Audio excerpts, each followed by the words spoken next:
మహాభారతం అనుశాసనిక పర్వం తెలుగులో 64వ ఎపిసోడ్.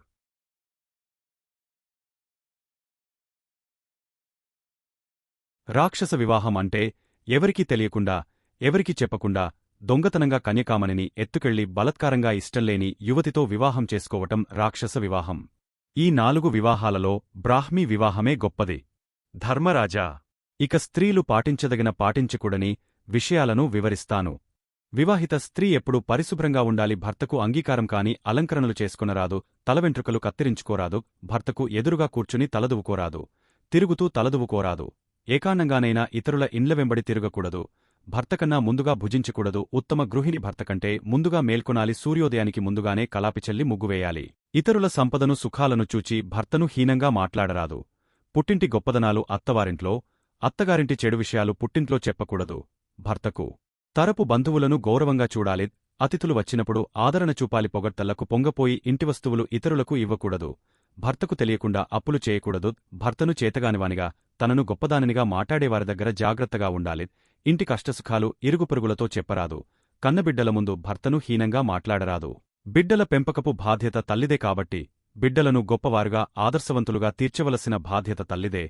ఇంటిని ఎల్లప్పుడూ పరిశుభ్రంగా ఉంచితే ఆ ఇంటిలోనికి సంపదలు తమంతతాముగా వస్తాయి.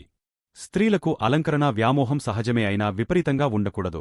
కష్టసుఖాలలో భర్తను అనుసరించే ఉండాలి. ఎట్టి పరిస్థితిలోనూ పుట్టినింట ఎక్కువ రోజులు ఉండకూడదు. స్త్రీలు పుట్టినింట ఎక్కువ కాలం ఉన్నట్లయితే భర్త జూదరితనం, వ్యభిచారం, సోమరితనాలకు వసుడైపోతాడు. బంధువులింటికి వెళ్లినప్పుడు భర్తతో కలసి నిద్రించకూడదు. బంధువులు తమ ఇంటికి వచ్చినప్పుడు కూడా భర్తతో కలసి నిద్రించకూడదు. పరపురుషుల వద్ద భర్తను గురించి చెడుగా చర్చించకూడదు. ఎప్పుడూ అద్దంచుచుకుంటూ ఉండకూడదు. ధర్మరాజా, వయస్సులో ఉన్న స్త్రీ అయినా పురుషుడైనా ఒంటరిగా నివసించకూడదు. వయస్సు, ఒంటరితనము రెండూ చెడ్డవే కాబట్టి ఎవరో ఒకరు తోడుగా ఉండాలి. అమావాస్యకు పున్నమికి తప్పకుండా శరస్నానం చేసి వెంట్రుకలను శుభ్రపరచుకోవాలి. మనవద్ద పనిచేసే సేవకులతో ఇంటి సమస్యలను చర్చించకూడదు. సంగీతం, నాట్యంగానం మొదలైన కళలపై అభిమానం ఉండాలేగాని వ్యామోహం ఉండకూడదు. మనస్సుసకు మత్తును కలిగించే సౌందర్యం కన్నా మనస్సునకు ప్రశాంతత కలిగించే సౌందర్యమే గొప్పది. కులస్త్రీలతో కలసి అధికారుల ఇండ్లకు, ప్రభువుల ఇండ్లకు వెళ్లకూడదు. ధర్మజా, మానవ జీవితంకన్నా గొప్పది మరొకటి లేదు. అన్ని జన్మలకన్నా మానవ జన్మ మహోత్తరమైనది. కాబట్టి ఎవరూ ఆత్మహత్యకు పూసుకోకూడదు. ధనవంతుడు మాత్రమే సుఖంగా ఉంటాడని అనుకుంటాం. అప్పులు చేయనివాడు, సంతృప్త జీవనం గడిపేవాడు, వీరిద్దరే ప్రపంచంలో సుఖంగా జీవిస్తారు. నాయనా, అన్ని విషయాలు అందరికీ తెలియవు. తెలియని విషయాలను అడిగి తెలుసుకోవాలి. విషయ పరిజ్ఞానానికి సిగ్గుపడకూడదు. తెలుసుకున్న విషయాలను జీవితానికి సమన్వయం చేసుకోవాలి. ప్రతి సుఖం వెనుక ఒక కష్టం, ప్రతి కష్టం వెనుక ఒక సుఖం ఉంటాయి. కాబట్టి కష్టాలు వచ్చినప్పుడు కృంగపోకూడదు. మనిషికి తన శక్తిపై తనకు నమ్మకం ఉండాలి. పరిపూర్ణ విశ్వాసమే మనిషిని గొప్పవాడిని చేస్తుంది. ఆత్మవిశ్వాసం లేని మనిషి దేవుని కూడా విశ్వసించలేదు. మనిషి విజయానికి నిరంతర శ్రమ, శ్రద్ధ, విశ్వాసం, ఈ మూడే కారణాలు అంటూ భీష్ముడు ధర్మరాజుకి రాజధర్మం, దండనీతి, గృహధర్మం, తపోవిధానం, కాలచక్ర విధానం, యోగతంత్రం, వైరాగ్యం, తత్వశాస్త్రం, స్వర్గ నరకాలు మొదలైన ఎన్నో విషయాలను వివరించి చెప్పాడు. నాయనా, నేను చదివిన విషయాలు, తెలిసిన విషయాలు, విన్న విషయాలు కొన్ని మాత్రమే చెప్పాను. ప్రశాంత చిత్తుడవై అంతఃపురానికి వెళ్ళు. రాబోయే ఏకాదశి రోజున ఈ తనువు చాలించాలని నిశ్చయించాను అన్నాడు భీష్ముడు. పాండవులకు భీష్ముడు అపరనారాయణునిలా కనిపించాడు. పితామహుని పాదాలకు నమస్కరించి అంతఃపురానికి చేరుకున్నారందరూ. కొన్ని దినాలు గడిచాయి. మాఘశుద్ధ ఏకాదశి ఉత్తరాయణ సోమవారం భీష్ముడు పరమపదించటానికి తనకు తాను పెట్టుకున్న ముహూర్తమది. ధర్మరాజు కృష్ణుని వెంటబెట్టుకుని ధృతరాష్ట్ర, గాంధారి, కుంతి, విదుర, సంజయ, కృపాచార్య, సాత్యకి, యూత్సులను, ధౌమ్యపురోహితుని, తమ్ములను, ద్రౌపదిని పరివారాన్ని తోడు తీసుకుని 1000 మంది పురోహితులతో కురుక్షేత్రానికి వచ్చాడు. పరిశుద్ధ గంగాజలాన్ని, మంచిగంధపు కట్టెలను, పువ్వులను, సుగంధాలను, క్రొత్తబట్టలను తెప్పించాడు. భీష్ముడు దైవధ్యానంలో కనులు మూసుకొని ఉన్నాడు. ధర్మరాజు భీష్ముని దగ్గరగా వెళ్ళి, తాతా, నేను ధర్మరాజును వచ్చాను. ధృతరాష్ట్రులవారు, గాంధారీదేవి, కుంతీదేవి, విదుర, సంజయులు, ద్రౌపది సహితంగా నా సోదరులు వచ్చారు అని చెప్పగానే భీష్ముడు మెల్లగా కనులు తెరిచి, ధర్మజా, శ్రీకృష్ణుడు రాలేదా అని అడిగాడు. కృష్ణుడు భీష్ముని దగ్గరగా వచ్చి, వచ్చాను పితామహా, నీకోసమే వచ్చాను అన్నాడు.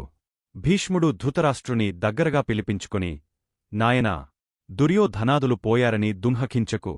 ధర్మరాజు నిన్ను గౌరవాదరాలతో చూస్తాడు. గతాన్ని తలచుకుంటూ శేషజీవితాన్ని దున్హకంతో గడపవద్దు. విధినియమాలను మానవుడు గౌరవించాలి అని చెప్పగానే ధృతరాష్ట్రుడు భీష్ముని చేతులు పట్టుకుని దున్హకించాడు. ధర్మరాజా! భరతాది వీరులు పాలించిన ఈ దేశాన్ని నిష్కాముడవై పాలించు. పెద్దలను గౌరవిస్తూ, చిన్నలను మందలిస్తూ, పండితులను ఆదరిస్తూ ఉండు. కృష్ణుని అండదండలు ఉన్నంతవరకు నీవు దేనికీ భయపడవద్దు. అందరూ ఒక్కొక్కరుగా వచ్చి భీష్ముని పాదాలకు నమస్కరించారు. పూలతో పూజించారు. కాళ్లు కడిగా శిరస్సుపై చల్లుకున్నారు. భీష్ముడు వాసుదేవుని దగ్గరగా పిలిపించుకుని చేతులెత్తి నమస్కరిస్తూ, వాసుదేవా! ఈ దేహయాత్రను ముగించబోతున్నాను.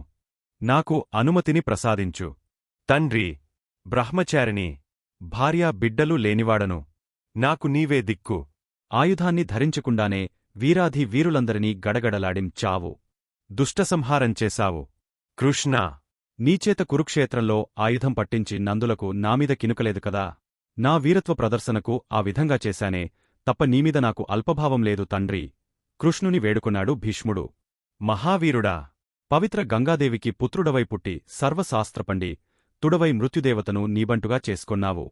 అష్టవసువుల ఆయుర్దాయాన్ని నీవొక్కడవే అనుభవించావు. పవిత్ర బ్రహ్మచర్యాన్ని అస్ఖలితంగా పాటించావు. తపస్సు చేయని మహర్షివి నీవు. పాపమెరుగని పుణ్యపురుషు డవు నీవు. కర్తవ్యం మరువని కర్మయోగివి నీవు. గంగానందనా! సంపూర్ణ మనస్సుతో అనుమతిస్తున్నాను. దేవలోకంలోని వసువులందరూ నీకోసం ఎదురుచూస్తున్నారు వెళ్ళు. శుభమగుగాక అని అభయహస్తం చూపుతూ ఆశీర్వదించాడు కృష్ణుడు.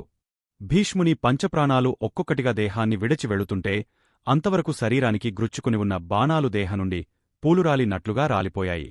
ఆమహామహునికి అంజలి ఘటిస్తూ అందరూ ఆశ్చర్యచకితులయ్యారు. భీష్మ ధృవతార కనుమరుగై వెళ్ళిపోయింది. గంగాజలంతో భీష్ముని పార్థివ శరీరానికి స్నానం చేయించి శరీరమంతా మంచిగంధం పూసి పూలమాలలు వేసి క్రొత్తబట్టలు ధరింపచేశారు. అందరూ అంతిమ నమస్కారాలు చేశారు. మంచి గంధపు చెక్కలను పేర్చి నేయిపోసి భీష్మ శరీరాన్ని చితిపై ఉంచి అగ్నిస్పర్శ చేశాడు ధర్మరాజు. భీష్మ చితాభస్మం తీసుకుని అస్థికనిమజ్జనం కోసం గంగానదికి వెళ్లగా గంగాదేవి వచ్చి భీష్ముని అస్థికలను చూచి కన్నీరు కార్చింది.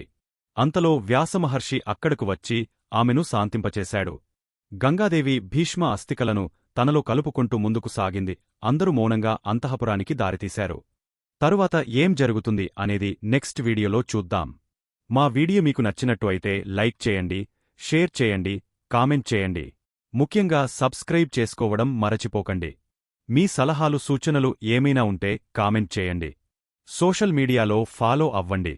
ఆదిపర్వం నుండి శల్యపర్వం వరకు పీడీఎఫ్ కింద డిస్క్రిప్షన్లో ఉంది, డౌన్లోడ్ చేసుకోండి. ముందు వీడియోస్ చూడకపోతే కింద లింక్స్ ఉన్నాయి చూడండి.